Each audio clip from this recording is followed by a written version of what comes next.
माधोपुर हजारी पंचायत के सभे जनता के हाथ जोड़ के नमस्कार बा। सभे याद रखे, ना भूले के बा आ ना भुलाए के बा। अनिल यादव के अब की बार भारी बहुमत से विजयी बनावे के बा। अब की चुनावा में बहल बाटे हवा हो, अब की चुनावा में बहल बाटे हवा हो। जीती है अनिल भाई हमारा ए चाची, जीती है अनिल भाई हमारा ए चाची।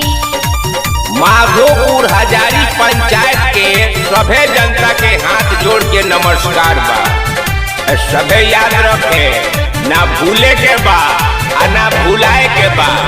अनिल यादव के अब की बार भारी बहुमत से विजयी बनावे के बा।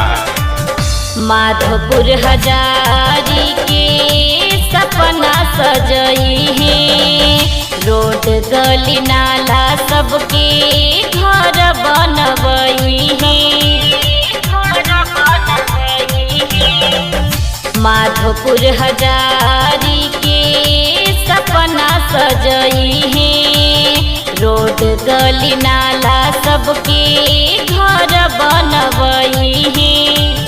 अपना विरोधियन के फेरू से हराई है हो, अपना विरोधियन के फेरू से हराई है हो।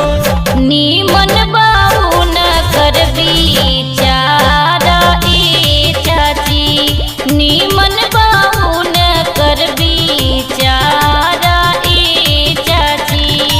माधोपुर हजारी पंचायत के सभे जनता के हाथ जोड़ के नमस्कार बा। सभे याद रखे, ना भूले के बा आ ना भुलाए के बा।